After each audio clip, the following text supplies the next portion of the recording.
everyone, this is JJ Outlaw, better known as the Gourmet Goober. You can catch me on Twitter. That's the best way to reach me on social media, at JJ Outlaw. You can always find me on the Instagrams, as the kiddies call it, at Gourmet Goober. And as always, I'm here with my co-host, my BFF, my sidekick. Well, no, he's not my sidekick in life. He's my hubby. T Outlaw. Hey, how's it going? I'm doing fine. I'm trying to figure out what my role is at this moment. You are not my side. Well, sidekick is not a bad thing. So I'm your Robin? Okay. Well, I'd rather be the Robin than, like, I don't know. What would be, like, a bad example of a sidekick? Slowpoke Rodriguez? Okay, that would be bad. Yeah. That dude, I don't know if people know the reference, but, like, Conan the Destroyer.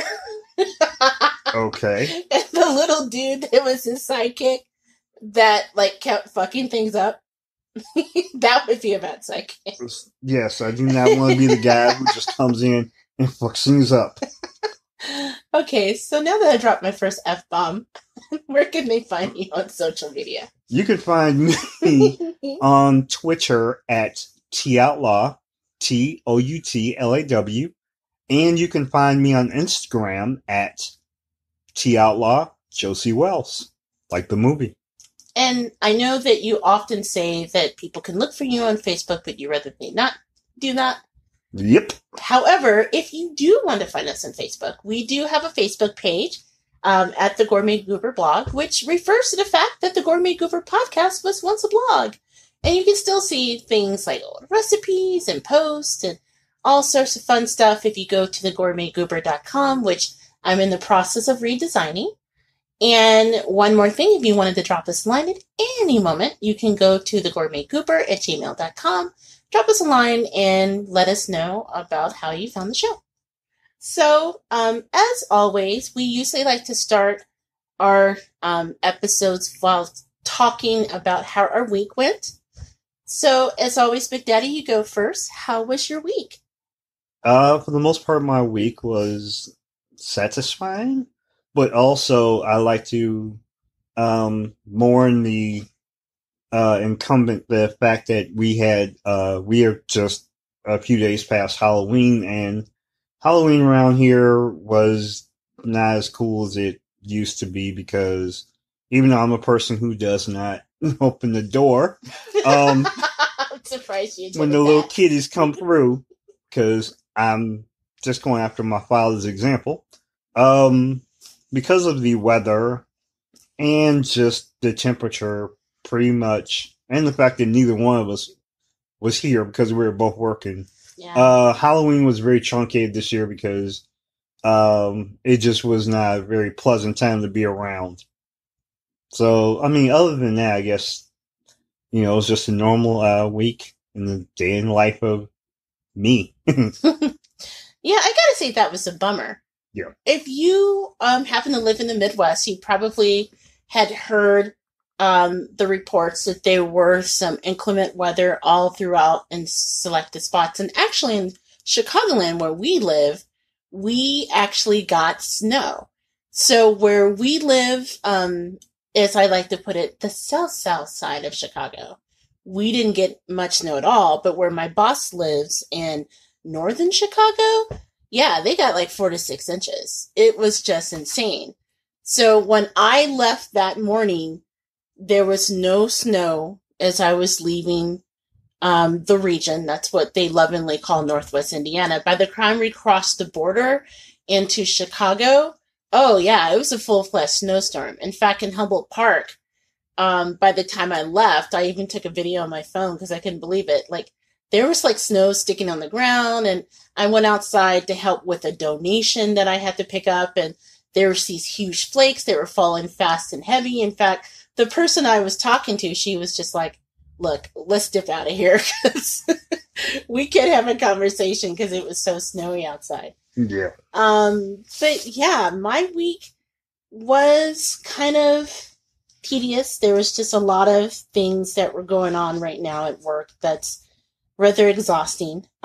These last few weeks, especially because in addition to work, there's some mandatory training that I need to do because of the nonprofit space that I work with has some guidelines that's mandated by the state of Illinois. And so to fulfill my responsibility as part of the employment process, there's a mandatory 40-hour training that needs to take place. I took most of the courses, but over the summer, especially, it was challenging because of just some life things that happened, including when I lost Baraboo and the passing of a family friend. So I had to miss a couple of the trainings. So I'm making them up now. But that also means because I'm making them up, and in this case, the classes that I have to take are on Saturday, for the last couple of weeks, I've been working 6-day weeks. And You go say what? it's been really hard. Seriously, like yesterday I left. We normally tape on Saturdays. So when Friday came around, I made my way to and got in the car to get ready to take the train. And I swear I just wanted to cry. Like literally I had planned to do some work on the train and I was just like, screw it. I just slept the entire way because I was just so tired. So I'm hoping next week I'll have a little bit of a break. But it's challenging because especially living where I am and I work in, wouldn't you say it's like the west side of Chicago, the northwest side? The near northwest side of Chi-Town. You know, you're in Humboldt Park. You're in the spot. Yeah, so it's quite a hike. So what make it so difficult is adding to my day is I have a near 3-hour commute round trip. Okay. Yeah, that's about right. I also, from time to time, I have a pretty lengthy commute, but most of the time I just take public transit. And to be fair, I don't mind a commute. I mean, it's part of life in a big city. I mean, commuting is just what you do. So I don't necessarily mind that, but without so much of a break in between time and writing grants and having to do research and dealing with just sometimes challenging situations as we all do in our jobs, it takes a toll. And I'm no exception. So overall, my week was good, but yeah, it was weird. And going back to what you said before, one of the biggest bummers about the change in my schedule this week is for the last few years prior, I've been able to be home and be part of the trick-or-treating experience because, again, I think I said on another show, I love Halloween. I love scary movies. I love horror. I grew up, and my dad and we had traditions where we watched horror movies on Halloween and gave out candy and trick-or-treating and all of that. And, in years past, I did it with our dog Bear, who's unfortunately no longer with us. So this year just it just felt like an ordinary day, which is totally sad because I missed out on all of my plans. I was still going to watch scary movies by the time I made it home on Halloween because I figured even though I would miss the trick-or-treaters, and we probably didn't get a lot of trick-or-treaters anyway because of the snow. Mm-hmm. I told you around here, they're determined. They want that candy. That is true. But I thought, well, at least I'll just watch some horror movies or something. Nah, I think I watched half of American Horror Story, like 1984, and I, crashed. In fact, I think I watched the second half of it on Friday as I was getting ready for work, because I realized, I just saw 5 minutes of it. That's a bummer. It is kind of raw. Yeah, so yeah, interesting week. One of the things, though, that did make up for it, although it is kind of funny, was that Big Daddy and I, because of this crazy long week for me, we don't always get to see each other during the week. So you came up with this great idea when you picked me up on Friday, and I was like, dude, I'm just too tired to cook. I have to turn around and be back at work tomorrow. I had to pick up a donation for an event that I wound up being late for because my last training went over by an hour. So I was supposed to meet and greet people, but by the time I got to the donation, oh, we're finished. Here's your stuff. Which I felt really bad for, but they were really great. You came up with an idea that we should, go out to dinner and just, unwind and relax. And so that's what we did Friday night.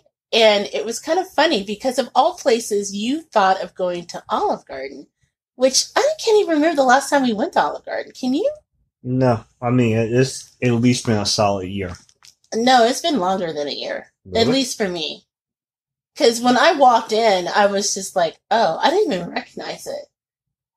Like, it looked like there was just a lot of stuff that were there that wasn't there before. So, that kind of thing. So, who have I been taking to Olive Garden and I've been telling anybody about? Wait a minute, are you taking people secretly to Olive Garden? Yeah, I didn't know. Apparently, that's like, how like some people take other people to Red Lobster, on good days. Apparently, I've been like sliding past other people and going to Olive Garden. I've been doing the dirt. Okay, maybe we should unpack this before we go any No, I further. don't think we should. Because I know that I haven't been to Olive Garden, and it's been well over a year. Oops. Because we don't normally go. You know what, though? Am I allowed to say your sister really loves Olive Garden? Yes, my sister's probably got steak in Olive Garden somewhere. Every time we go and visit her, it's so funny because I love to cook, and I always tease her because she is not a big cook. She picks her moments. And so, but she is really quick with ordering Olive Garden. In fact, didn't you say they know what she wants? They know her by her order. Yes, pretty much they got her number like on speed dial. So I tease Thomas all the time that she probably has her own parking session. You know how they have the Olive Garden to go, and then they probably have one that's just reserved for your sister. Yeah, they have the Tony lane. It's just a picture of Tony there in her parking spot. Thumbs up. So anyway, we went to Olive Garden, and it was a nice evening. And although We got through it. it did turn into a bit of an issue, and it's kind of my fault. What did you do? You know what I did. It was okay. It was the story that I told you about when we were in college. Because Big Daddy and I went to the same college. We met at Ball State years ago. And when I first started going to Olive Garden, growing up in a big family, going to a restaurant like Olive Garden was sort of like a rare treat. Because, I had two brothers who really loved to eat, and sometimes just ordering an entree as opposed to going to something like a buffet was really not practical for us. Mm-hmm. So it wasn't until I went to college, and even though I don't normally eat at Olive Garden at all anymore, because, there's just so many better places to go if you want Italian food. But that said, when I was in college, that unlimited soup, salad, and breadsticks, oh man, we ate like kings in college because you're broke in college and you can't beat that price. Right on. So, my girlfriends and I, we used to go to Olive Garden, and it was like a really big deal, and we would put our money together and we would go. And one of the things that was there was two things you look for in Olive Garden. One is you look for the little creme de menthe chocolates that they give you at the end of the meal. Right? And if you guys have ever had that, it's like chocolate on one side and it has like that, minty flavored candy on the other. And oh my God, those are great. So you look forward to that. But the other thing you look for to Olive Garden is you look for the cheese. And they have like this little rollery grater, and they have Parmesan cheese. And usually when they serve you the salad, they'll ask you, okay, we're going to start, would you like cheese? And you say yes, just tell us when. And then you have that moment where you're just kind of awkwardly staring at them like, we're not going to say when because it's cheese and cheese is great. Who's going to turn cheese down? Well, you would because you don't like cheese. I mean, it's not that I don't like cheese. Cheese just doesn't always like me. Yes, that is true. And I was telling Big Daddy this story, how one day, when we were all in college, I would say it's maybe about my junior year. After a couple years of, meeting together for the unlimited soup, salad, and breadsticks, my good friend Nan was bold enough to look the person in the eye when they brought the cheese grater. And she says, why don't you just leave the cheese grater at the table? And they did. He's like, okay. And he leaves the cheese grater at the table and walks away. And my girlfriend Angie and I were like, whoa! Like, Nancy had this, like, Jedi mind trick that was able to make them leave the cheese grater. I was blown away. I didn't know that was an option. I was like, oh my God. Did you tell them to leave the cheese grater?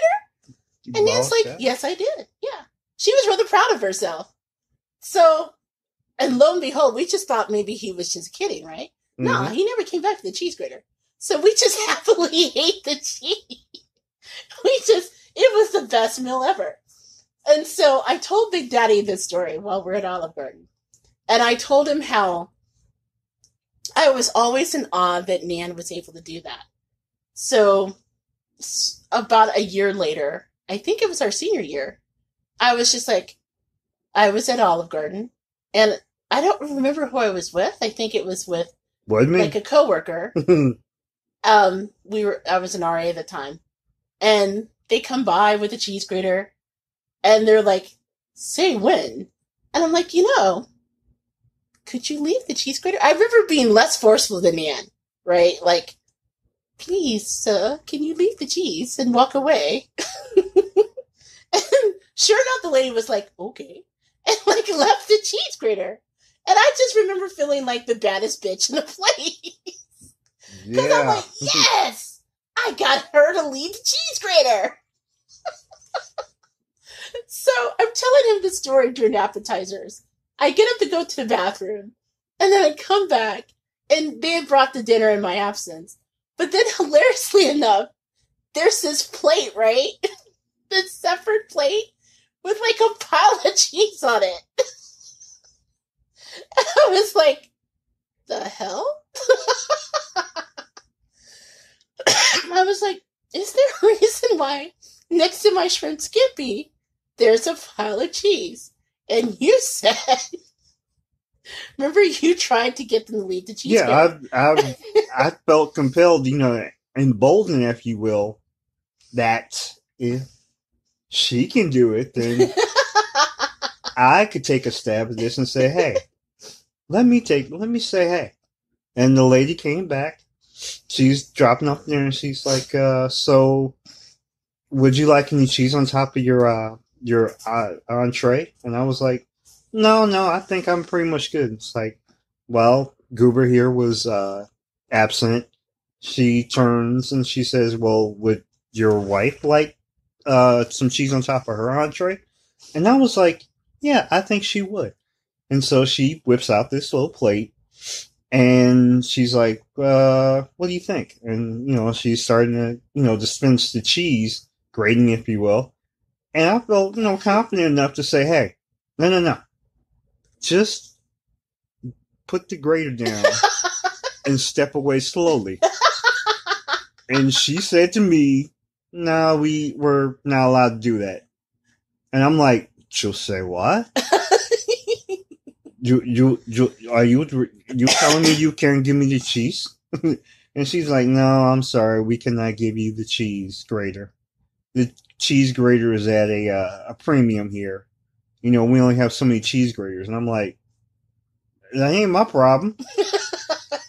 But apparently, yes, I could, I don't have, the power of the goober to like, randomly, drop, put cheese graters on tables and walking away. So no, I was not fortunate enough to just have them leave it. And so he tells me this story, and I'm like dying laughing, and I feel bad, right? Because obviously you asked for the cheese grater, and was turned down. Yes. So then she comes back, right? And so she says, how was your meal? And I said, oh, it's delicious, And she asked Big Daddy, yeah, it's good. And then Big Daddy's like, I just wanted to say it with you here. I wanted to make sure we got confirmation that I attempted to have you leave the cheese grater on the table. And the lady starts laughing. She goes, Yeah, he did make a good effort. Yeah, I made a good effort. And then she said, how I guess cheese graters at this particular Olive Garden, as opposed to the one in Muncie I went to years ago. This particular Olive Garden, there's not a lot of cheese graters to go around, and so they apparently fight over the cheese graters. And then she felt bad for turning me down, and so she put more cheese on the plate. So I wound up with this huge pile of Parmesan cheese on the plate. But I'm laughing because I can just imagine Big Daddy, being turned down for trying to abscond the cheese grater. And I'm feeling slightly guilty because I know you asked for it because of what I said. Yes, I did. But I was turned down. I was hurt. But here's the funny part. Okay. Yes. So remember what I said about the two reasons why you go to Olive Garden, really. One is the cheese, right? Yes. But then the other reason are the little dinner mints. Because really, Olive Garden, I mean, they have okay Italian food, but it's not like legit Italian food or whatever. But it's pretty good for mass-produced Italian food. Mm-hmm. But the little mints are amazing. It's the little chocolate mints. So the lady comes back. I honestly feel bad because you could tell she felt like she was in a weird spot by your demand for her to leave the cheese. I wasn't demanding. It wasn't like I was like I was going to hold up a weapon and say, "Listen, what you did was indicate she should just leave the cheese grater and walk away. Back away slowly."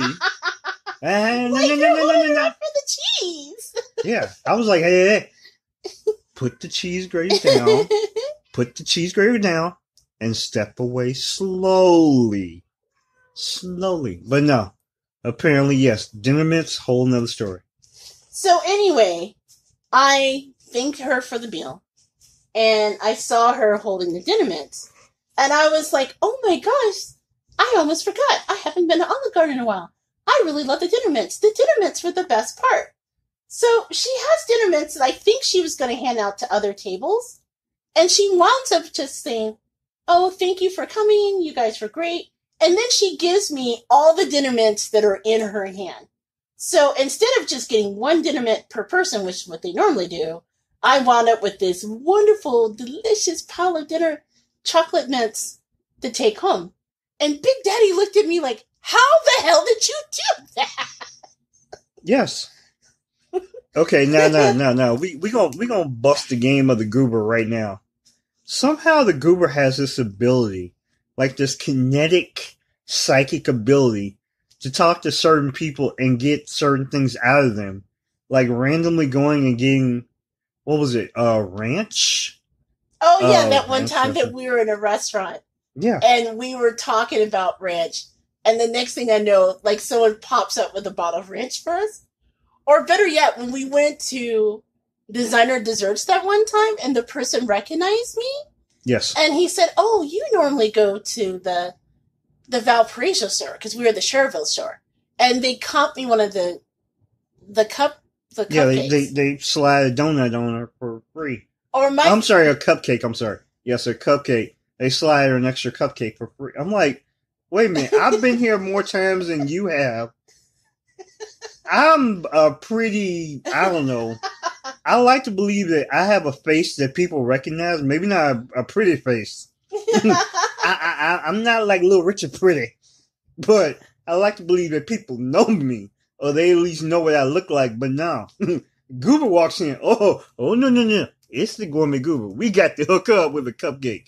My absolute favorite, there's a donut shop in Crown Point that makes this particular donut that's not always on the menu called the Grape Escape. Mm-hmm. And sometimes when Big Daddy goes there, they'll actually make one special for me to send back. Yes. You have the power of suggestion. You just mention the Gourmet Goober in certain places of the town, and they're like, oh, no, it's the Goober? Oh, hold on, we got a little something for her. They'd be like, oh, I think we have an extra donut. Do you want some extra cheese? As a matter of fact, we'll give you an extra, thing of coffee.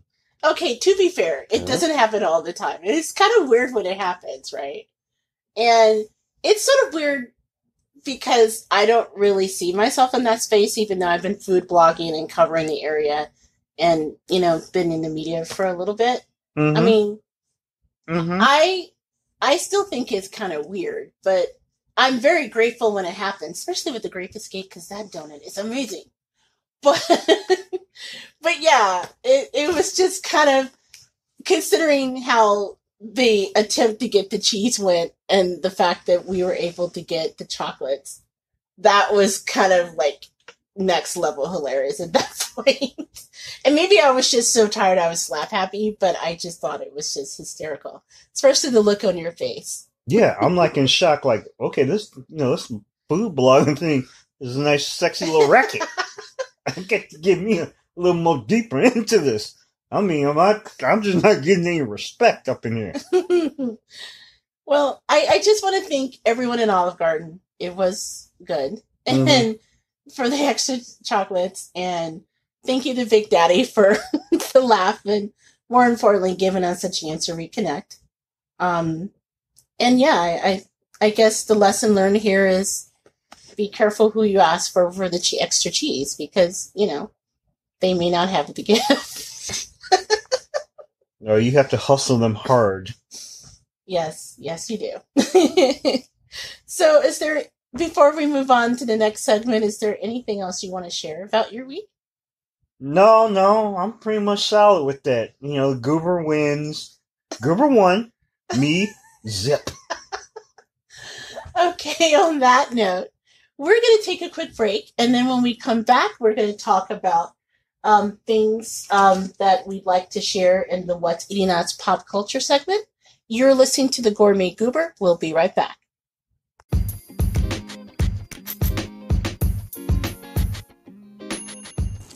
Hey everybody, this is JJ Outlaw, better known as the Gourmet Goober.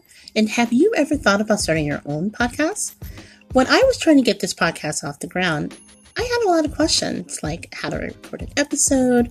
How do I get my show into all those apps that people like to listen to? Hey, how do I even make money from my podcast? Well, the answer to every one of these questions is really simple. Anchor. Anchor is a one-stop shop for recording, hosting, and distributing your podcast. Best of all, it's 100% free and ridiculously easy to use. And now, Anchor can match you with great sponsors who want to advertise in your podcast. This means that you get paid to podcast right away. In fact, that's kind of what I'm doing right now by reading this ad. I love Anchor. It makes it super easy from start to finish. The whole process can be done from the app, from recording to distribution. I just adore it. So if you've always wanted to start a podcast and while making money doing so, just go to anchor.fm/start to join me and the diverse community of podcasters already using Anchor. That's anchor.fm/start. I can't wait to hear your podcast. Hey everyone, we are back. This is JJ Outlaw, and I'm with T Outlaw, and you are listening to the Gourmet Goober podcast. Yeah, that's me. And we are back at the pop culture segment of the podcast, where we talk about the intersection of food culture and pop culture we like to call What's Eating Us. We're getting into some gangster stuff now. And this week we were really blessed because we have a ton of great stuff to talk about. One thing that came up that we were talking about actually over the break that I think is actually pretty cool involves McDonald's. McDonald's? And not necessarily McDonald's is cool in and of itself, because, it's fast food, and, McDonald's is pretty much a ubiquitous product, so you can find it anywhere. But actually, the McDonald's Happy Meal is getting ready to celebrate its 40th anniversary this year. Okay. And to celebrate this milestone, the fast food brand is actually bringing back some of its most iconic Happy Meal toys. So they are actually going to be introducing the Happy Meal boxes and the toys from November 7th through the 11th. And it's called the Surprise Happy Meal. And what that means is you don't know what you're getting. But listen to this. Some of the things that they're bringing back is everything from Patty the Platypus Beanie Baby, which was introduced in 1997. Say that 3 times real fast. Oh my gosh, yes. It's bringing back the Red Power Ranger. For you, especially, I think you'd be excited about this.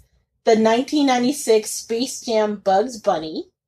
Why would you think I would be impressed by that? Dude, you are obsessed with Space Jam. How many times have you seen Space Jam? How many times have you seen The Untouchables?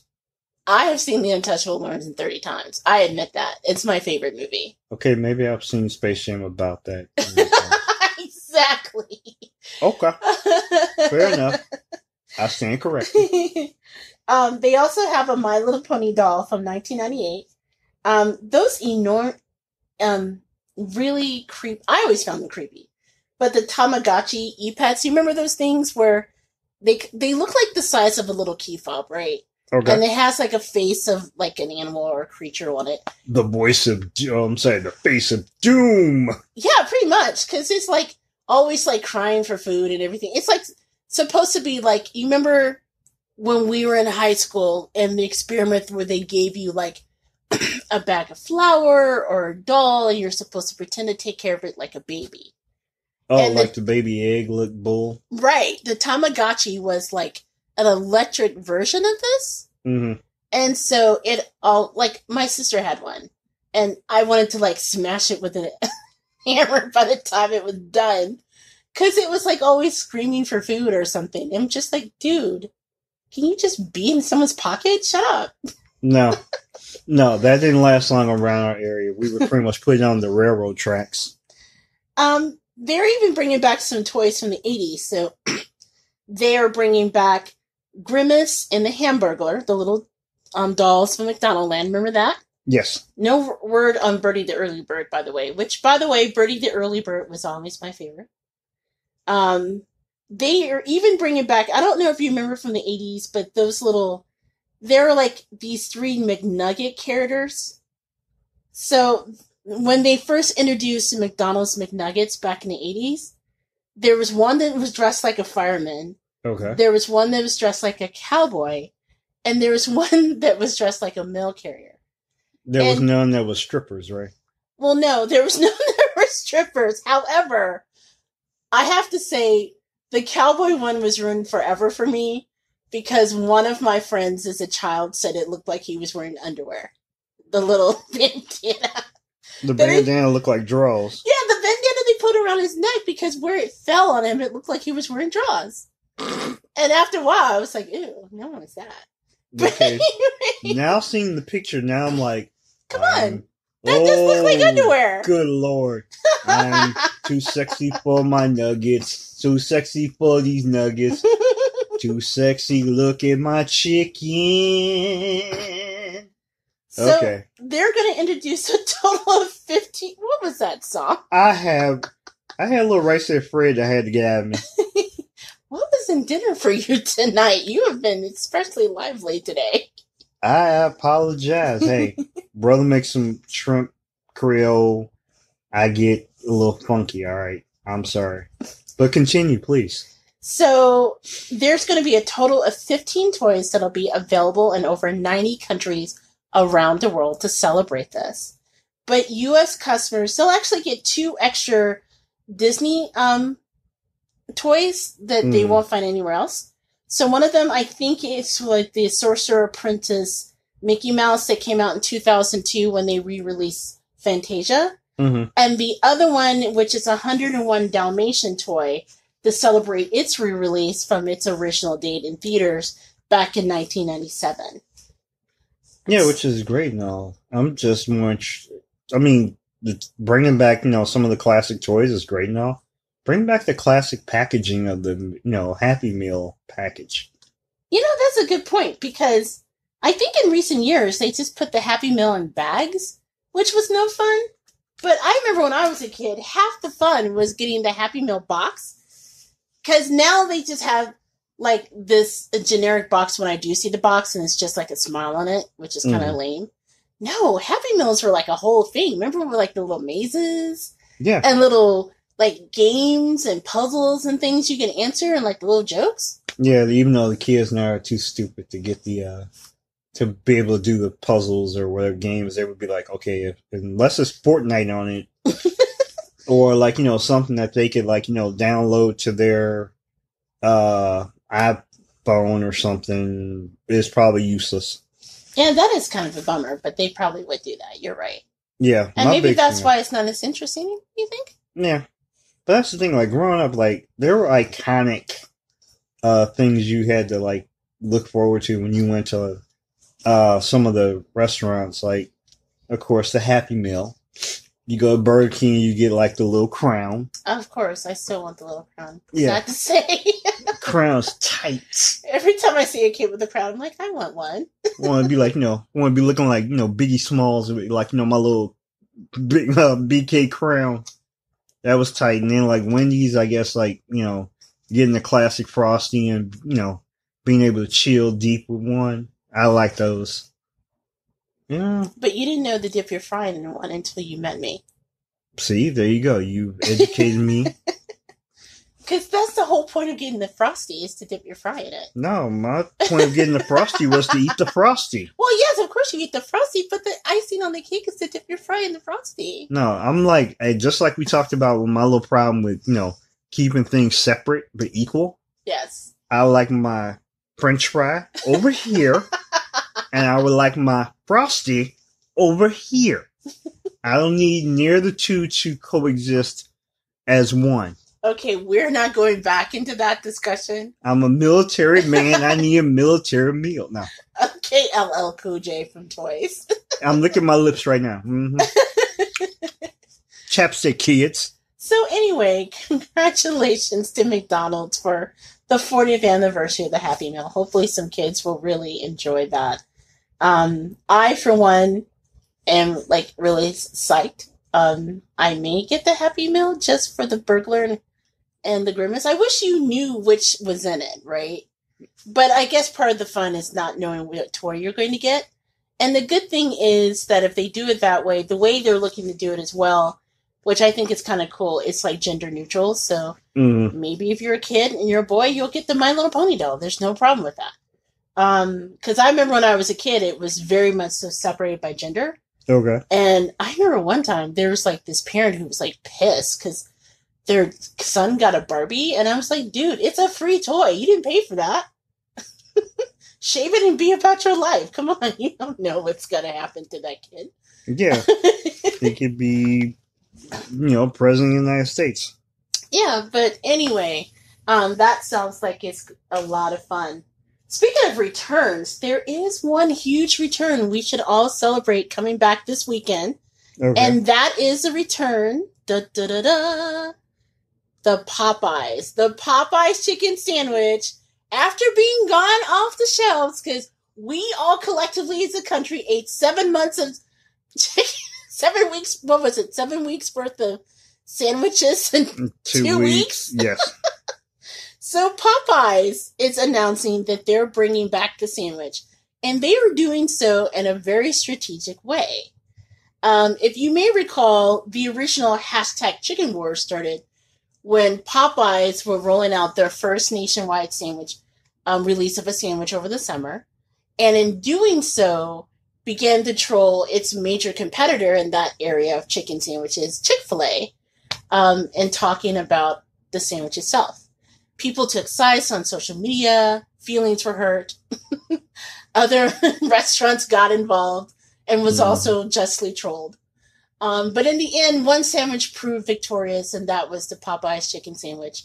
And it summarily went out of supply to the point where they actually, at one point, suggested while people wait for the return of the chicken sandwich, for them to bring their own buns to Popeyes, buy 3 chicken tenders, and, quote, make your own sandwich. It got that bad. Yeah. There were feelings that were caught. People got all mad. Things occurred. And then we all had to take a collective breath and get our minds back right. So while we were taking our collective breath, Popeyes decided to actually work with vendors, and they actually were able to get a new chicken sandwich released in time. And I heard this was like a top secret thing that they were slowly building up for. They were building up hiring. They're actually putting new plans in place to make sure they don't have the long lines that occurred when the chicken sandwich was first released. And going back to being strategic on how they're releasing the chicken sandwich, Mm-hmm. They're actually releasing the chicken sandwich this Sunday, November 3rd, at their restaurants under National Sandwich Day, which sounds like it's a pretty, appropriate thing to do, but they also did it strategically on a Sunday for one reason, and that is to troll Chick-fil-A, because as you may know, Chick-fil-A is closed on Sundays. That is true. They even went as far as actually doing a viral campaign where there's this sign that says Chick-fil-A closed Sunday, and right next to it is a Popeye sign that says open Sundays. What made it all the better for their trolling is actually Chick-fil-A sort of fell into this, where they made a mistake where they sent out an email that went out this week promoting National Sandwich Day themselves, because they were planning to do this great promotion, and the email read, calling all chicken lovers, some prefer it grilled, others fancy the original. No matter which Chick-fil-A sandwich you love, order yours on November 3rd for National Sandwich Day. And then they realized, we're closed. Yeah. Yes. To which Popeyes tweeted, well, this is awkward. Mm-hmm. So what do you think? Are you excited about the chicken sandwich return? How do you feel about it? Am I excited about the chicken sandwich return? I'm in my head about this because, one, of course, we all should rejoice in the fact that the chicken sandwich from Popeyes, as it came out, and all the hubbub about it would come back, was pretty tremendous.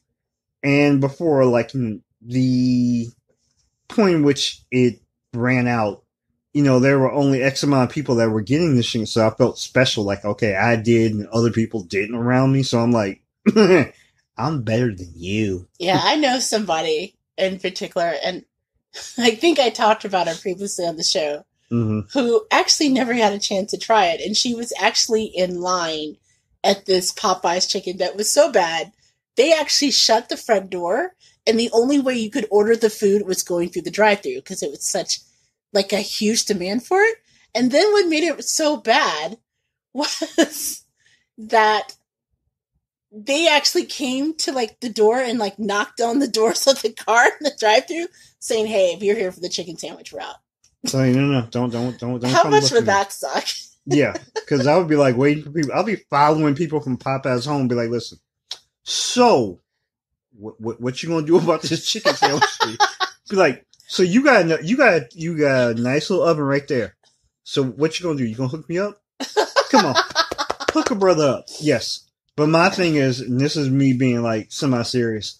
The concern I have right now is that it's kind of when Michael Jackson came out with Thriller. You're comparing the chicken sandwich to Thriller? Hey, I have a point here. Okay.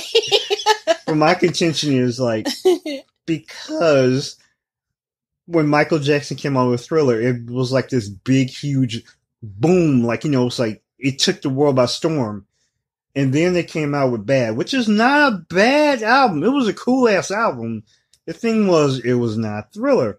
So thus, they could say that we're coming out with the chicken sandwich, but was it exactly like the original? Oh yeah, it is. Are we exactly sure? Are we getting the same quality of chicken, or are we just getting some dried up, rehash? Are they going through a different vendor? So thus, are we getting the right kind of chicken? I just want to make sure that it's going to be exactly the way I remember it, a few months back. I'm guessing that they are, because they've already tried to pull the chicken tenders like the chicken, and people are like, no, homie, we're not falling for that. No, we ain't cutting that, yeah. So I have a feeling if they don't get it exactly right, it's going to be pandemonium. Yeah, I don't need a Crystal Pepsi or, what was it, when they changed the formula of the Coke?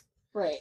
I don't need them, altering any portion of this, because, for the people who did, like me, that did get the original, we don't need any substitutions, because that's going to cause a bigger problem than just saying, hey, we bring out another sandwich.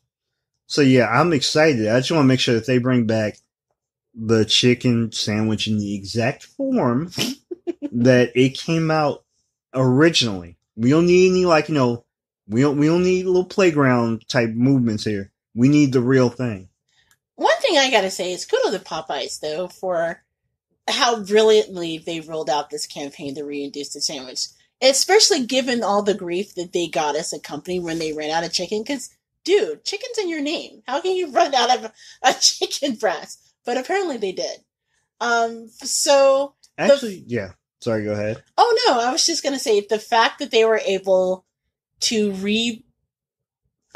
keep interest in the sandwich going, right? Mm. And they were able to keep interest in them as a company, and to roll out the chicken in such a way that it's really kind of freaking ingenious in how they're trolling their major competitor in the process, thus building more interest. Yes. That, I don't know who's responsible for their marketing, but dude, give that person an add award, because that is just next level brilliant. Yeah, and that was what I was going to piggyback on, was the fact that when we talked about the Great Chicken Wars and Popeyes, remember how we said that they got this $23 million of free publicity? Yeah, they never put out one single commercial. Even now, yeah. There's no commercial announcing the return of the chicken sandwich.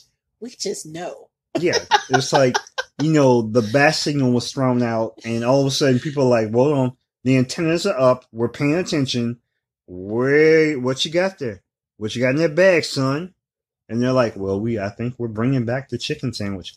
Oh, hello. And we don't even need to market it. We just got a little low shade, going by social media. We got you. We're paying attention. Let me ask a question. Yes. And that does lead to a good thing I've sometimes wondered. Do you think they really ran out of the chicken sandwich, or do you think it's kind of like built up the interest?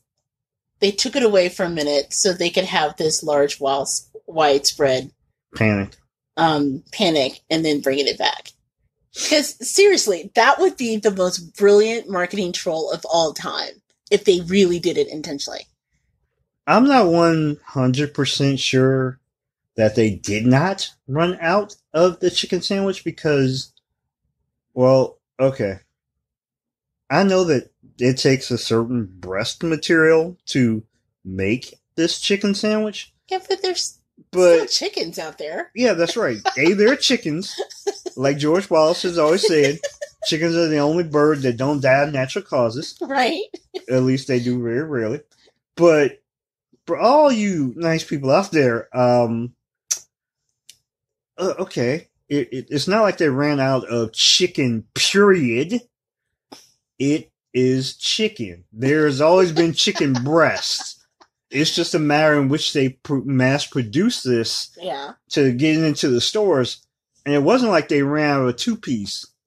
Yeah, it wasn't like those. It wasn't like they ran out of tenders because they were willing to say, "Hey, come in with your bread, and we'll give you some tenders to throw on it." Thus, making what do they do? Run out of sauce? There's something like mathematically in my head that says, in terms of your supply and demand, you've always had chicken parts. You just maybe didn't have a certain element of this to mass produce this chicken sandwich. So you're getting by on what? Publicity here? And that's the thing. I mean, when they bring it back on November the 3rd, because remember the first time they rolled out the sandwich, it was supposed to be on a trial run. When they bring it back, it's a permanent part of their menu. So that's why, even though I'm going to take them at their word, there's still a small portion of me that's just thinking, if they manufacture this would just be the most brilliant troll of all time. It is absolutely brilliant. Wait a minute. Hold on. What? I just thought about something. What's that? Alexa, what's today's date? Today is Sunday, November 3rd. Oh, gotta go. See you later. We have to finish the podcast. Oh, wait a minute. There's no Popeyes open this time of night. Why not? See, there we go. Popeyes. There you go. What is wrong with this picture? When they have Black Friday and they open the stores at like 4 a.m.? They're not going to open the store at 4 a.m. to roll out a chicken sandwich. Why not? Okay, first of all, we should not be eating a chicken sandwich at 1 in the morning, which is when we're recording right now. Okay, whatever time we're recording. Why can't they open at 4 a.m.? If they want my money, they need to do Black Friday like specials here.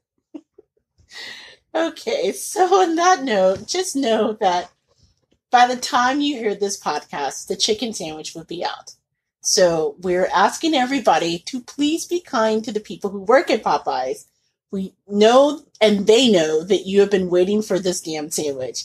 Please be kind. They can only make the sandwich as fast as they can. Yeah. And let's all make sure that everyone can get a sandwich. So don't be that guy who stands in line and buys like 50 chicken sandwiches to sell out your car and try to get the next level of That's right. Popeye sandwiches out your trunk. You laugh, but wasn't there a member of the Wu-Tang Clan who tried to do that? Was there? Yes. Nice. Speaking of chicken sandwiches, did you see this little boy? His name is Nathan Cummings. Mm-hmm. Okay. And he recently was featured on Good Morning America and different things because his mom made the most amazing Halloween outfit that I have ever seen. Okay. So her name is Nitra Cummings. She's a traveling nurse. She's a mom to a 2-year-old Nathan. And she decided for Halloween that Nathan would dress up as the Popeyes chicken sandwich. Really? Yes, it is so adorable. The detail that's on this this outfit. He's has like arms that look like fried chicken pieces. There's little you can see the little pickles and a little bun.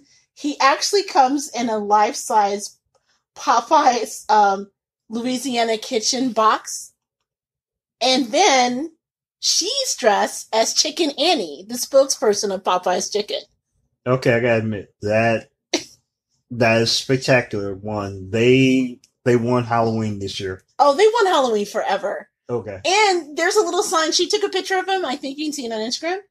There's a little sign that's behind him that says sold out. So, Nathan, wherever you are, you won Halloween forever, my man. That, I don't know how you're going to top that. And you're 2. How do you top that outfit when you're like 2 and you're dressed as the Popeye's chicken sandwich? Next year, it can come as a Chick-fil-A sandwich. Complete with the closed Sunday sign. Yes. You know who didn't win the chicken wars, in my opinion? It's KFC. KFC totally did not win the chicken wars, no matter how you tried with that god-awful idea of putting Cheetos. Look, people out there, this is my public service announcement.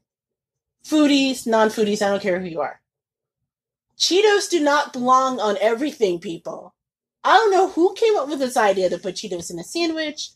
In New York, I think the Knicks right now are actually selling Cheetos ice cream, where you can get vanilla ice cream topped with Cheetos. They showed it on Deez's and Mero recently on Showtime. My God. Yes. And there's this viral video that's going around, which I'm telling y'all, if you forward it to me one more time in my timeline in Twitter, I'm going to be really mad. Where they took this turkey, right? Okay. And oh my God, they put like whole potatoes and a 2-pound block of cheddar cheese inside this turkey. Ew. What? And they covered the turkey with butter. No, it gets better. And they took some flaming hot Cheetos, crushed it, and put it on top of the turkey. This is like crimes, people. People, step away from the Cheetos. It does not belong on everything. Okay, that's terrific. One, I'm like, what color, once it comes out of the oven, is it even remotely recognizable as a turkey? Oh, it gets worse. So they cut the Cheetos open, because remember, the turkey open, because remember, there's like a whole ass block of cheddar cheese in it. Mm-hmm. And there's like this river cheddar cheese. Ew. That they take the baked potato that baked inside the turkey, dipped it in it. So they just literally took like this turkey leg, which was this obscene color of red. And then next to it, as your side dish is just a blob of cheddar with a potato in it. I don't know who did this, but that's violence against food. Yeah, that's masochism of a turkey. That's like a turducken gone way wrong. Way wrong. Wow. Like, that actually is giving me, like, lamb-like chicken flashbacks. Hold on, I'm going to need a minute. Ooh, that's like lamb-like chicken to the next level. Yeah. Sorry to call out Ball State for the third time during our third week in a row in our podcast, but seriously, the limelight chicken must go. But that said, KFC's big answer to the chicken sandwich wars was to roll out their own Cheetos top chicken sandwich. Dude, just follow up with 11 herbs and spices you claim is in the chicken, okay? You don't have to top it with Cheetos. That's disgusting. So, they clearly didn't win. No. But one thing that you found that I thought it was hysterical was KFC in Australia is organizing and paying for 6 chicken-themed weddings in Australia for couples who plan to get married between November 2019 and May 2020. So the fast food giant has promised to supply its famous fried chicken out of a KFC food truck, along with chicken-themed decorations, music, activities, which I'm kind of wondering what the chicken-themed activity is. I mean, there's only so many things for the chicken dance you do they do a chicken dance? Of course they would. Okay. Now, in order to score a free reception, the couples have to submit 200 words online by October 18th. So, unfortunately, if you're listening in Australia, and I think we have 1 or 2 listeners in Australia, okay, y'all too late. Sorry. But you have to describe why a KFC wedding would be your dream celebration. But, I mean, on one hand, yes, I'm sure you're getting some much-needed publicity. But on the other hand, would you want KFC to... Okay, maybe I'm just hung up on the chicken-themed activities. Like, what the hell would that be? Didn't they also include a chicken officiant? Oh, yeah. Yeah, you do. Well, wait. I think it's an officiant for the wedding, but is the officiant dressed like chicken? I don't know. Oh, that would be weird. Maybe they're dressed like the Colonel. Maybe that's... Okay, I would almost see it if it's dressed like the Colonel. Mm-hmm. But if it's dressed like a chicken... Yeah, we can't get down. It's like a, Elvis chicken... No, not seeing that. But I guess if you're asking, like, would someone like me be interested in a chicken-themed wedding? Yeah, I would do. You would actually do it. My Really? parents are no longer with me, Celeste. They can't see the, the magic, cray that this would be. But you have to live with it knowing that we have a chicken-themed wedding. First of all, as Black people, I'm not really sure that's something we should encourage. I know. Given the stereotypes about Black people and fried chicken.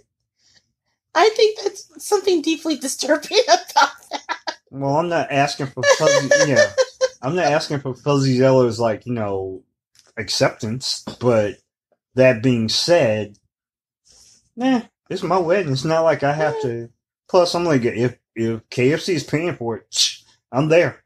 I'm there with the bow tie. All I gotta do is show up and make sure I don't get any grease stains on my jacket. Well, now that I think about it, is it really all that different than the time we were in Vegas and I thought it'd be cool for us to be married by a Klingon? Yeah, about same. Yeah, I like it. Yeah. I still think the Klingon would probably be a better choice. No, live long and prosper with chicken. Although, if they do that, if I could make a suggestion, in Indianapolis, Indiana, if they were to hold this wedding in Indy, there's actually a company that runs the world famous chicken limo. Okay. Have you seen it when you used to visit me when I lived in Indy when we were dating? I think he showed that to me once. Yeah, it's hilarious. It's like this old style, what was it? Like a Lincoln Town Car. Like, it's an old stretch limo. Mm-hmm. And it has on the top of it this giant chicken head. It is hysterical. Actually, when we got married, I was so close to renting it for our wedding. And my mom talked me out of it. See, what y'all don't know is that, hell, technically, you always wonder what happened to that chicken head. Well, I kind of borrowed it like once, and you know that squawk that you hear at the theme music at the front of our video, The Thunder Chicken. the It's thunder part of her chicken. podcast. You wonder where that came from. I got that bird. That is not true. The I Thunder got that Chicken is actually from a really great. You just killing all my buzz.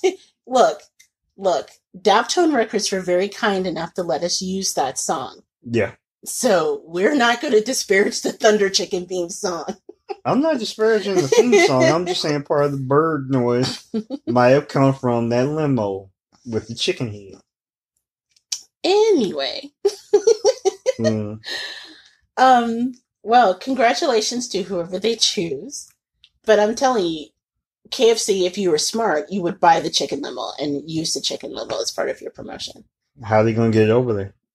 Well, I'm sure they could recreate their own chicken limo. I mean, it wouldn't be the same. Well, yeah, that's true. But it's worth a try. Maybe they can do it in the United States and use the chicken limo, but only get married in Indianapolis, because that's the only place I know that has it. And if you guys, seriously, Google chicken limo sometime, it is amazingly hilarious looking. And it's kind of like a common thing. It's been around for at least 20 years.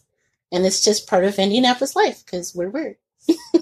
One other thing we wanted to talk about before we hit our last segment is actually something that I saw earlier from Bon Appetit magazine. And they tweeted out this thing that I thought was really awesome, where they went to all of their cooks and contributors, and they asked one simple question. So when you're cooking, what music do you like to cook to? What song do you like? And so they put out a list of these are our favorite cooking songs. And I gotta say, their list, I was worried that their list would be lame, but no, actually, they've got some really good stuff on here. Okay. So they have everything from Donna Summer's Bad Girls to Zion from Miss Lauryn Hill, Nina Simone's Baltimore.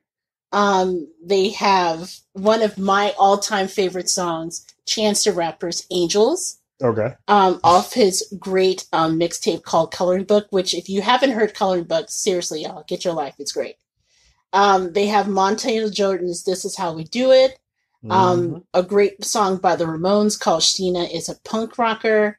To Solange's Don't Touch My Hair from her great album that she put out a couple years ago. So yeah, just tons of really great music, including Marvin Gaye's What's Going On and Elton John's Saturday Night Is All Right for Fighting.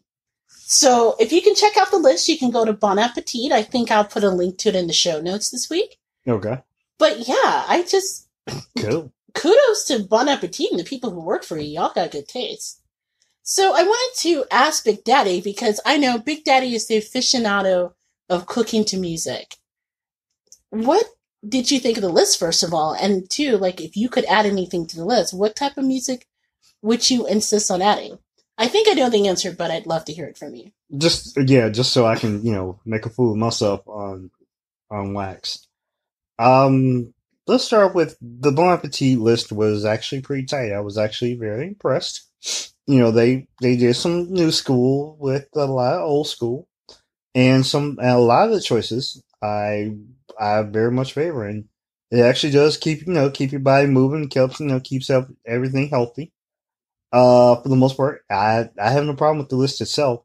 I mean, there are a lot of people, I'm sure, that like when they are in their kitchen, they're listening to music. They have specific types of music that they listen to, different genres.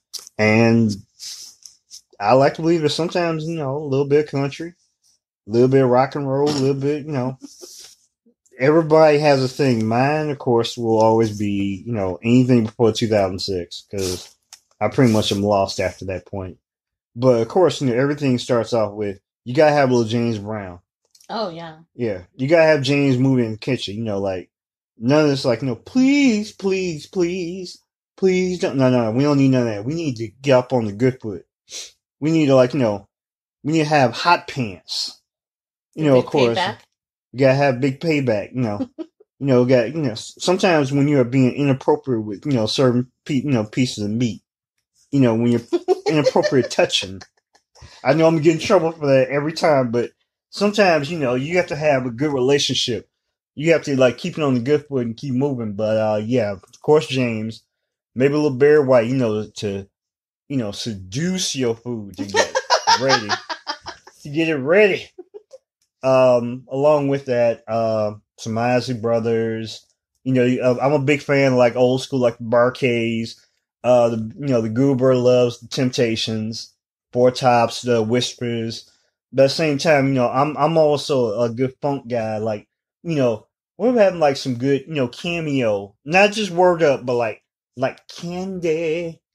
Of course, some Prince, Oh because yeah. Prince will always like be the master of just good funkiness. And sometimes they'll scare the shit out of your chicken, but or your lamb. But of course, me personally, since I'm the person who rooted for Morris Dean at the time in the movie Purple Rain, We of will talk course, about this another time because you watched the movie wrong. Who watches Purple Rain and cheers for Morris Day in the time? hey, I'm raising my hand. But no, of course, Mo D and the time, the original seven. I, of course, like, like a little, little chocolate. I like to jerk out, maybe with some jerk chicken. And of course, my favorite obscure will be, the skillet. you know, all I want to know is, can I fry a barbecue rib in the skillet? Yes, that's how I get down. I'm sorry, that's not on Bon Appetit's list, but damn it, I'm throwing it in there. Maybe a theme from Justin, the theme from Justin's. Beans don't burn in the kitchen, or something like that. Beans don't burn on the grill. Took a hole I try in just to get up that hill. I ain't gone completely off the rails with that one. Yes, you have, and I have no words for that, and that is hilarious. And I'm just gonna let it be. No, come on, Goober, bring yours. What you got for me? Well, you know me. You know my answer because growing up, even the nickname the Gourmet Goober, it came from my dad because my father, when I was younger, he was the one who actually taught me how to cook. And so for me, my earliest memories of cooking involves being in the kitchen and dancing around and putting the ingredients together and hanging out with my father. So cooking for me has always been synonymous with like Motown, right? So I grew up listening to, the Four Tops and the Temptations, and just some of my favorite memories is just listening to that. And even now, sometimes I'll just put it on and just, listen to, My Girl and, can't help myself because it just takes me back to a time when cooking was fun and it was just time to hang out with my father and that sort of thing. Outside of that, I don't know. I just like music that makes you feel good while you're cooking. So everything from Nina Simone's My Baby Just Cares for Me to James Brown's I Feel Good. And then some of my most, favorite from modern ones, I think I already mentioned earlier in this segment, but Coloring Book by Chance the Rapper. That is like my favorite feel good album. I mean, Angels is like a love letter to Chicago. And I love this town and I love this area so much. So for me, listening to it gives me joy. Like when he shouts at WGCI, I'm like, yes! Little Chano, yes, do that, man. But there's just so many different types, but I think I keep going back to the Motown one because, again, it's just solidified in my childhood. And like Marvin Gaye's "Gotta Always Give It Up." Yeah, but even outside of that, just a lot of old. I found myself listening to a lot of old school stuff like Al Green and Gladys Knight and all of that. So it just really depends on what I'm making. Mm-hmm. But yeah, I find myself connecting that to cooking because that's my earliest memories of learning to enjoy it. Like Booker T and the MG's Green Onions. I think that's more you, though. You really like Booker T. Yeah. Yeah. I get down like that. I like how I'm thinking of all kind of like food-related names here, but yeah. I always like some good songs. Like, I heard Through the Grapevine. Oh, yeah. Oh man, I'm having a flashback now. But yeah, some of these songs are some are iconic. But yeah, I always like to keep moving and grooving in the kitchen. So if you guys want to check out the list, again, I will put it in the show notes. It's a really great comprehensive list. And, if you're listening, I'd really love to hear what you guys have to say about your favorite stuff as well. So if you listen and want to share your favorite songs to cook with, and you know what? I will actually put that on my Twitter feed as a question. Just tweet me at JJ Outlaw on Twitter and hashtag the goop, and I may include your response in our next podcast. Yeah, don't send it to me because I'll just look at you and be like, yeah, that's silly. Okay, so the last thing we want to talk about, it's kind of hard because it was really sad news, but we wanted to address it. And we on the Gourmet Goober, of course, we're a foodie podcast, but occasionally we talk about things that are related to pop culture that is not foodie. Well, actually, we do that a lot because, again, we want to talk about things that's relevant to the culture. And this week, we actually got some really bad news, and that's with the passing of actor and comedian John Witherspoon. And if that name sounds familiar, he should. John Witherspoon, when he passed away, he was 77 years old. He was an actor-comedian who has, for decades, made audiences laugh in TV shows and films. He was known for the Freddy franchise. He was on the Wayans Brothers. If you like adult animation like I do, you may know him from the Boondocks as the voice of Granddad. Basically, it sounds like from what I've read from the tributes and realizing how many movies he's in, if you're in black and watch Hollywood films, or you're black in Hollywood, or you appreciate black culture, you know who John Witherspoon is. And so when he passed away this week, I found out from you, actually. I think it was, I had gotten up from work and you were really sad, and I asked you what happened, and that's when you told me that he had passed away. Yeah, it was passed across the wires late night. I think it was either Wednesday or Thursday night, and I was shook by the passing of John Witherspoon, who was in, just like Jennifer Lewis is like everybody's mama in Black Hollywood. John Witherspoon had an enduring career, and he almost became the comedic black father and grandpa, and Raksha's next door neighbor in Black Hollywood. Yeah, and listen to this, because his background is just amazing. So this is from an article in Deadline about his passing, but he was born in Detroit in 1942. He launched a stand-up comedy career and began acting in the late 70s with guest starring TV roles. He was actually in the 1980 film The Jazz Singer, and then he went on to make just so many classics, right? Like Hollywood Shuffle, Yes. like Boomerang, which, dude, his role in Boomerang, he stole every show. Think about how many comedy greats were in Boomerang, right?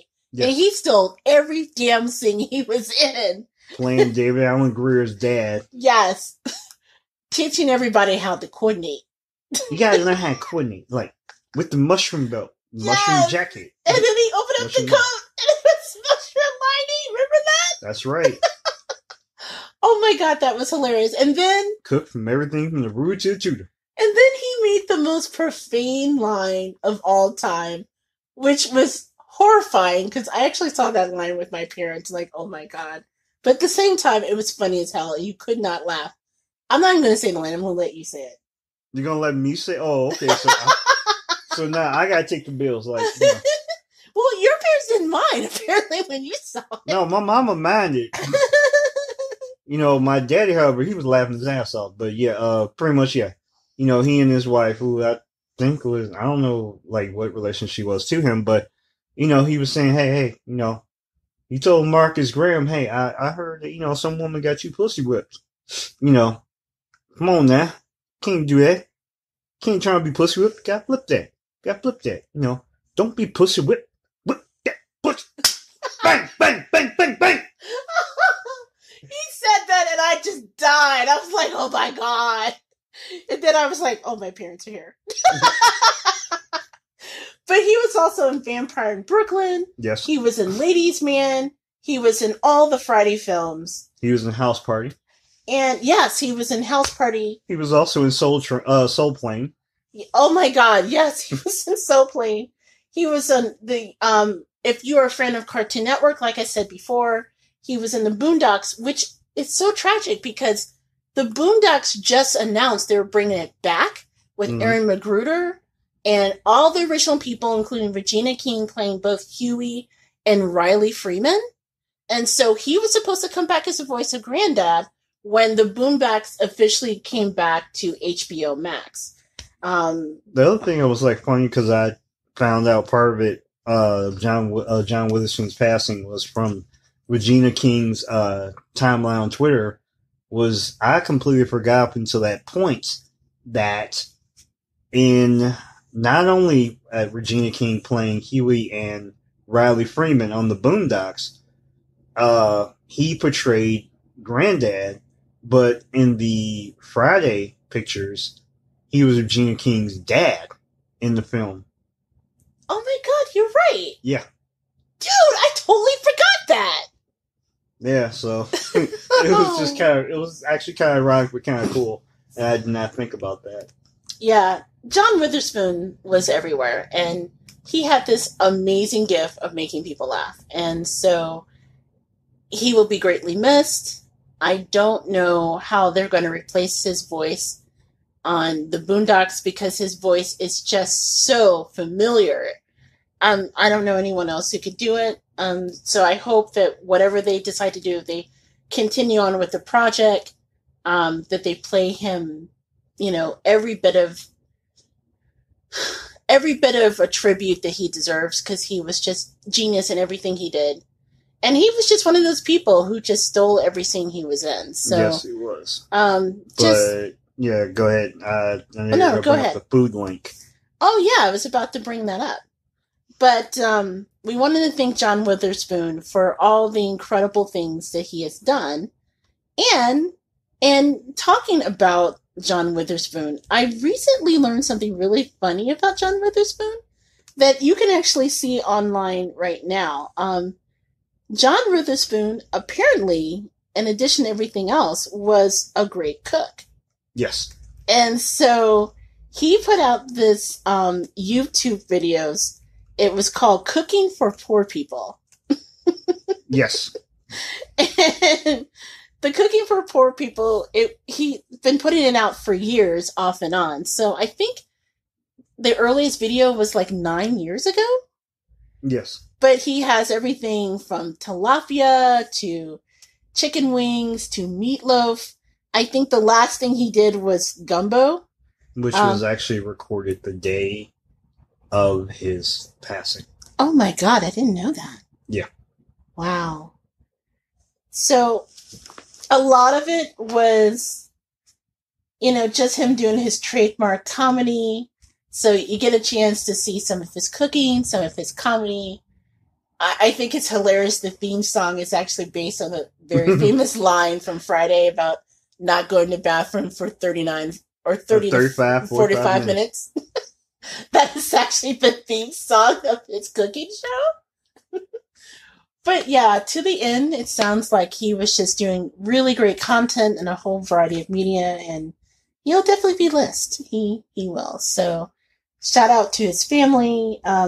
I heard that he was actually, according to the statement they put out by Deadline, he was survived by his wife Angela, his sons JD, Alexander, and sons both JD and Alexander, and a very large family. So, yes.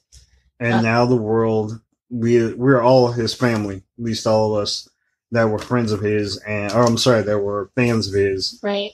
And he will, if for no other reason, not only was he funny, he was a very humane, just glorious dude who taught a lot of guys from all different genres of music, acting,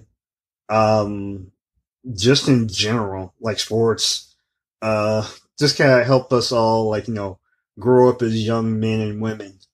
Yeah, one of his most iconic scenes in Friday, and I'll close it out, was when he was talking to Ice Cube. And there's a scene where Ice Cube's character was going to go after the villain of the movie, and he had a gun. And he told him, okay, you need to put that gun down. You know, you need to be a man. And he put up his fist and he said, real men fight with these. You know, you put up your dukes. You don't need that gun. And of course I'm characterizing, but it, in a very funny movie, it was a moment of rare drama that he just pulled off so effortlessly. And it kind of gave a glimpse as to just his wide range of talent. And it was something that was far felt.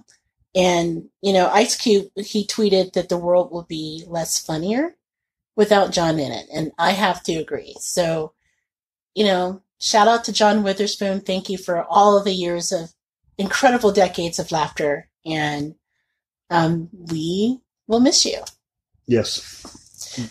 So we're going to wrap up this segment of the Gourmet Goober podcast. When we come back, we will close out as we do every podcast, talking about the best thing we ate this week. So you're listening to the Gourmet Goober. We'll be right back.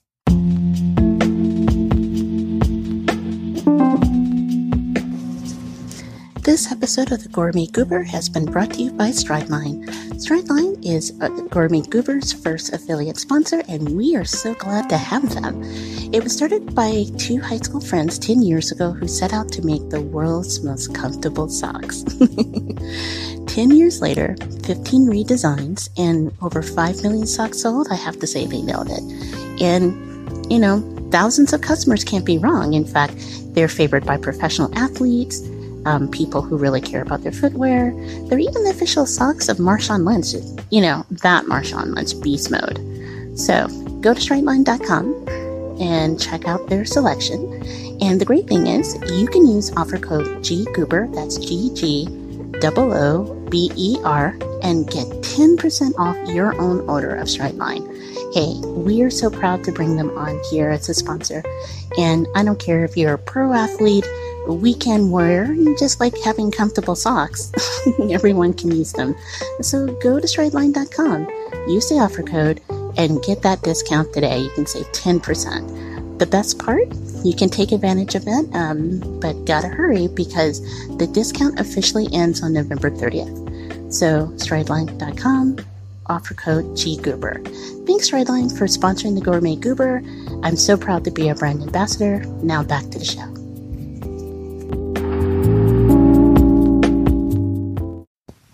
Hey everybody, this is JJ Outlaw. And T Outlaw. And you are listening to the Gourmet Goober podcast. We are back after a brief break to close out our podcast as we do every podcast by talking about the best thing we ate this week. That's when we share some of our culinary joys that we found at some of the great restaurants and experiences in the Chicagoland area and beyond. And as always, anytime that we talk about a new restaurant, a new dining establishment, you know, our new favorite hole in the wall, if you will, no matter where we go, we'll always put those spaces in our show notes. So that way we can share with you where to go and you can experience it for yourself. So this week, as we do every week, we start off with Big Daddy sharing his thoughts on the best thing he ate this week. So what's your thoughts? Where's your chosen place?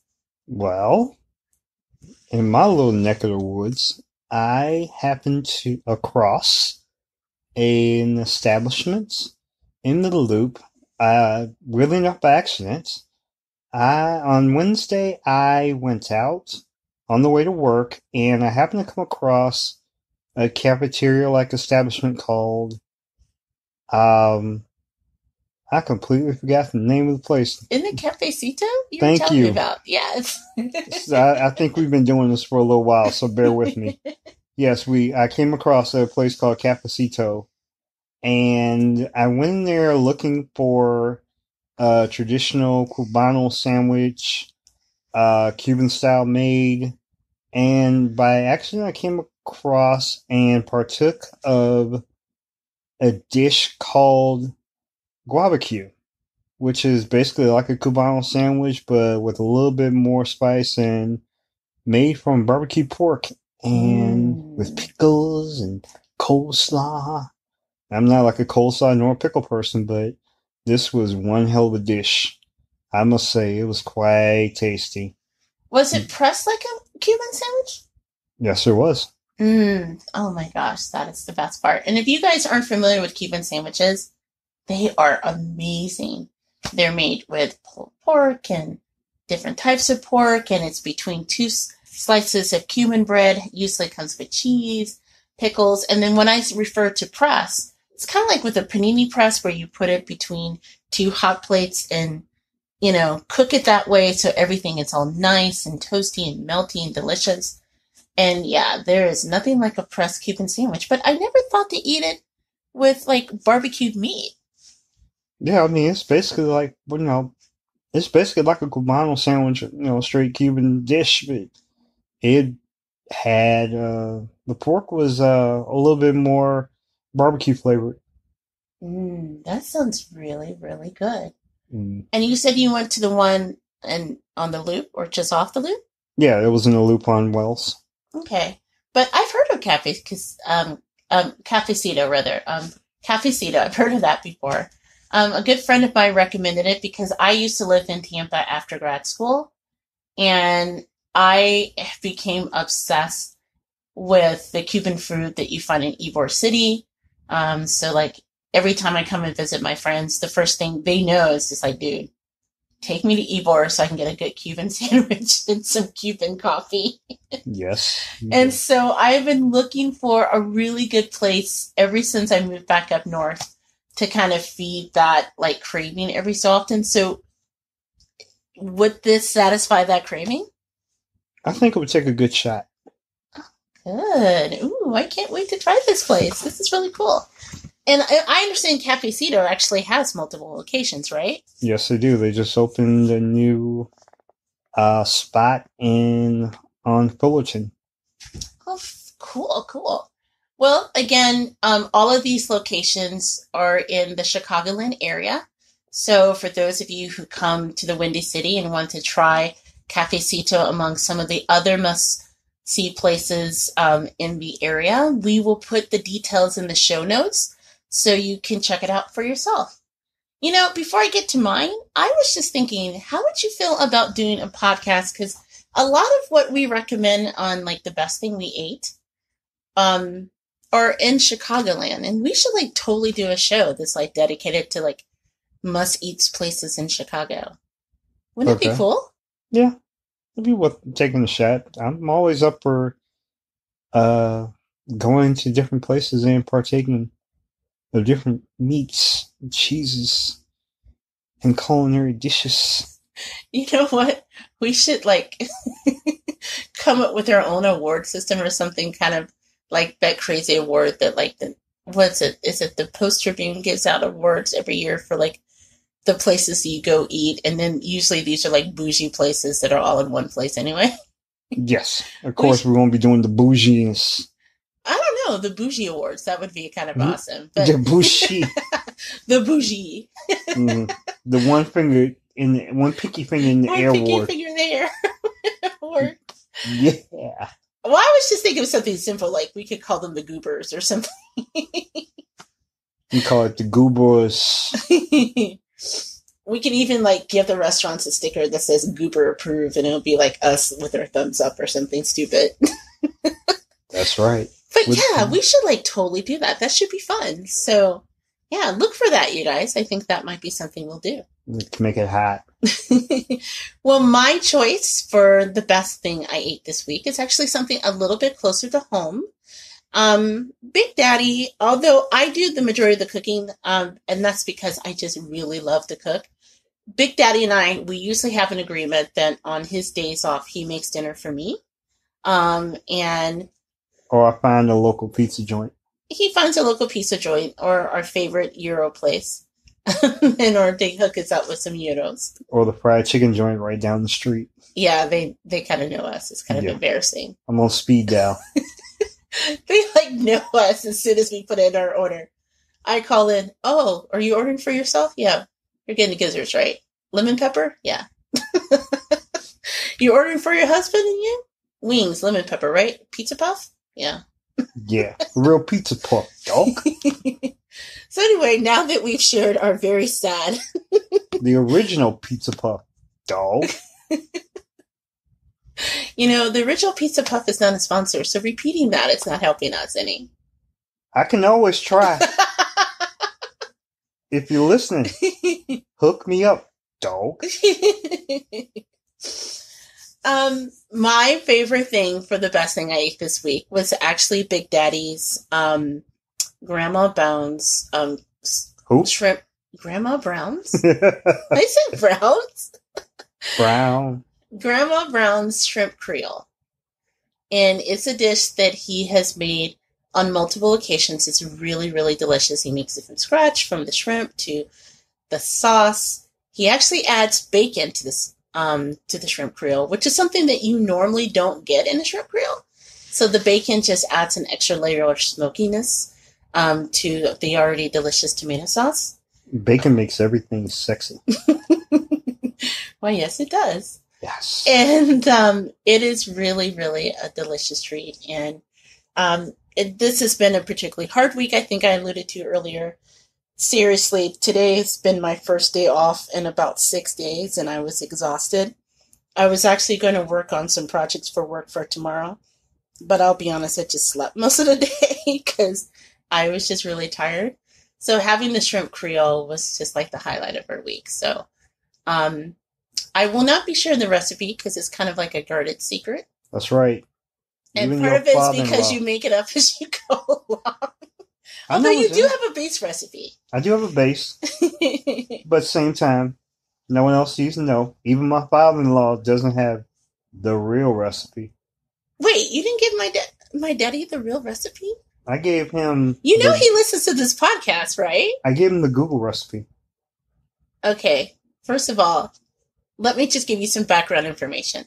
So my husband, what was it, like 2 years ago? Okay. He made some shrimp Creole for my family, and my daddy really loved it. And so my dad asked my husband for the recipe for the longest time, and he gave it to him. And so he made shrimp Creole maybe about 6 months ago for my mom. And they were really, really happy. And I was like, oh my gosh, my husband shared the recipe. Now come to find out you didn't give him the real recipe. No. And again, my daddy listens to this podcast. Yeah.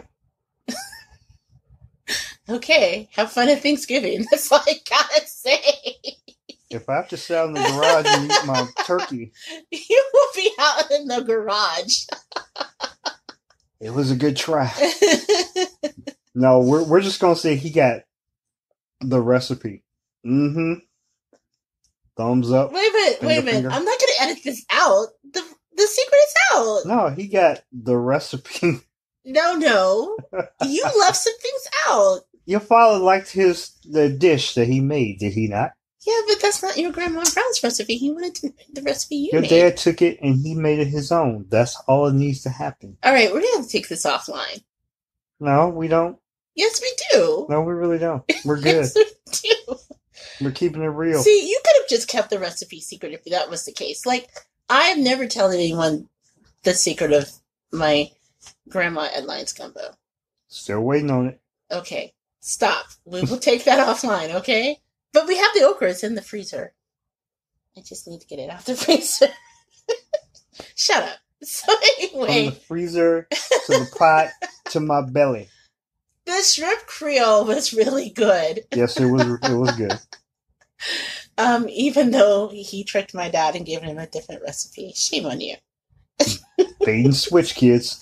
That is not the secret to a happy marriage, y'all. Yes, it is. It is not.